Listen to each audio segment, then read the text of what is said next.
당신과 나 사이 두 번째 시간입니다. 그녀가 나를 찾아온 진짜 이유. 요즘 랜선 이모, 랜선 집사가 유행이라고 한다.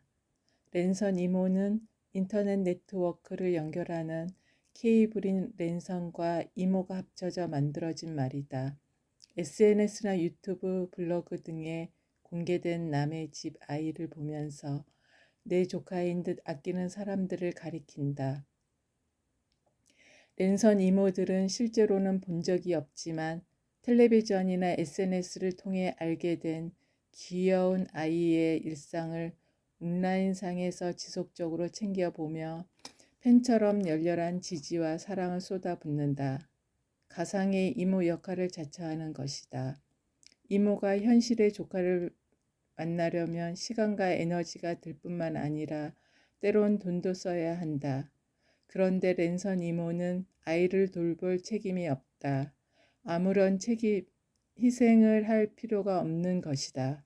그저 자신이 원하는 때 온라인에 접속해 아이의 예쁜 모습을 보고 마음껏 귀여워하면서 즐거움과 마음의 위안을 얻기만 하면 된다. 그 아이가 더 이상 사랑스럽지 않으면 바로 다른 아이를 찾아간다. 한편 랜선 집사는 자신은 고양이를 키우지는 않지만 다른 사람이 키우는 고양이 사진과 동영상 등을 보면서 귀여워하는 네티즌을 가리키는데 고양이 키우는 사람을 집사라고 부르는 데서 파생된 말이다. 현실에서 반려동물을 기르는 것은 보통 어려운 일이 아닌데 랜선 집사는 이를 걱정할 필요가 없다. 이들은 그냥 2, 3분짜리 귀여운 고양이 동영상을 보면서 기뻐하고 마음의 위안을 얻을 뿐이다. 랜선 이모와 마찬가지로 내가 필요할 때 보고 싶은 부분만 골라서 보면 되고 필요가 없으면 안 보면 그만이다. 재미있는 건 랜선 이모나 랜선 집사 모두 외로움을 해결하기 위해 가상의 관계나마 어쨌든 관계를 맺는다는 점이다. 관계를 통해 얻는 심리적 위안과 즐거움을 포기하고 싶지는 않은 것이다. 그것이야말로 하루 종일 피곤했던 몸과 마음을 달래는 가장 좋은 방법임을 이미 터득했기 때문이다. 그들은 관계의 중요성은 인정하지만 사람들을 직접 만나는 것은 노력 대비 효율성이 너무 낮다고 판단했을 따름이다. 그런데 나를 찾아온 그녀는 관계의 중요성도 인정하지 않았다. 그러면서 살아가는 데 필요한 것들은 이미 알아서 잘 충족시키고 있으므로 굳이 인간관계에 목숨 걸 필요가 없다고 항변했다. 그러다 뭐가 마음에 안 들었는지 뾰족하게 물었다. 선생님은 배신 같은 거 당해보신 적 없으시죠? 사람들은 보통 정신과 의사는 마음을 잘 읽기 때문에 누구에게도 속지 않을 거라고 생각한다. 그러나 제 아무리 똑똑한 정신과 의사라도 작정하고 속이는 사람들은 당해낼 재간이 없다. 게다가 환자들을 볼 때는 의사로서 최선을 다하지만 밖에 나가면 나 또한 평범한 인간일 뿐이다. 힘들면 누군가에게 기대고 싶고 투정도 부리고 싶은 한 인간 말이다. 그래서 나 역시 배신을 당할 때도 있었다. 친구가 꼭 갚겠다며 빌려간 돈을 안 갚기도 했고 방금 곁에서 웃던 동료가 나에 대한 말도 안 되는 소문을 퍼뜨려 나를 공경에 빠뜨리기도 했다. 그럼에도 나는 내 얘기를 꺼내지 않고 묵묵히 그녀의 말에 귀를 기울였다. 그녀가 진짜 하고 싶은 말을 하려는 참이었으니까. 알고 보니 그녀는 2달 전 3년 동안 사귄 남자에게서 헤어지자는 통보를 받았다. 그는 그녀에게 말했다. 내가 너한테 의미가 있긴 하냐? 너는 늘 나보다 일이 먼저잖아. 그러니까. 너는 내가 없어도 잘 살 거야. 그렇지? 충격을 받은 그녀는 아무 말도 하지 못했다. 지금껏 그녀는 자신이 약하고 의존적인 모습을 보이면 남자친구가 좋아하지 않을 거라고 생각했다. 그래서 아무리 힘든 일이 있어도 그의 앞에서는 웃으려고 노력했다. 썩 내키지 않는 음식이라도 그가 먹고 싶다고 하면 같이 먹으러 갔고, 야구를 좋아하지 않지만 그가 좋다니까 따라 나섰던 적도 많았다. 그런데 투정을 부리지 않았다고, 힘들다는 내색을 안 했다고 헤어지자니 어떻게 그 사실을 받아들일 수가 있겠는가? 오히려 그녀는 자기가 더 많이 사랑하니까 그에게 맞춰야 한다고 생각하며 늘 그의 눈치를 봤을 뿐이다.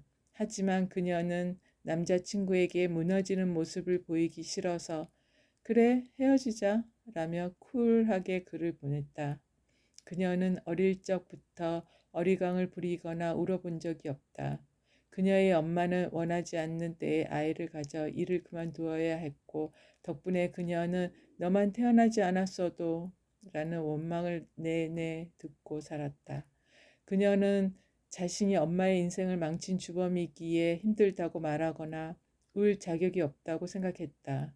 그녀는 5살 때 마트에서 엄마에게 곰인형 하나만 사달라고 떼를 썼는데 엄마가 등을 돌리고 가버렸던 순간을 아직도 생생히 기억하고 있다.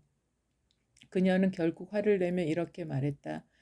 제가 태어나고 싶어서 태어난 게 아니잖아요. 그리고 제가 얼마나 노력했는데요.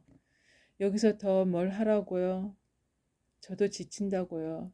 그래서 그녀는 더 이상 상처받지 않기로 결심하고 마음의 문을 닫아버렸다.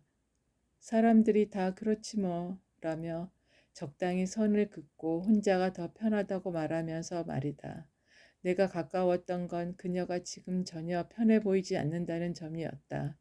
그녀는 자신만의 벽을 만들어 놓고 그 안으로 누군가 침범해 들어오면 큰일이라도 날 것처럼 온 신경을 곤두세우고 있었다. 사람들이 나를 어떻게 바라볼까?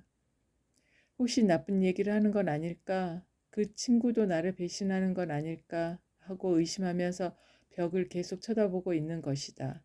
다른 사람에 대한 관심을 끄고자 벽을 세웠는데 결국 그 벽에 신경 쓰느라 아무 일도 못하는 꼴이었다. 우리 집은 아버지와 어머니 밑으로 5명의 자식들이 줄줄이 있다 보니 하루라도 조용한 날이 없었다. 복작복작 늘 사람이 많은 데서 자라서일까? 나는 언젠가부터 혼자 조용히 있는 삶을 꿈꾸었다.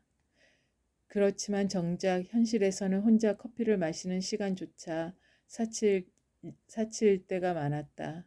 그러다 보니 짧게나마 혼자 있을 수 있다면 그 시간을 오롯이 즐기려고 애썼다. 다른 사람들이 나를 어떻게 쳐다보든 그게 무슨 상관인가. 그런데 그녀는 혼자가 더 편하다고 줄곧 말하면서도 실제로는 혼자 있는 시간을 결코 즐기지 못했다.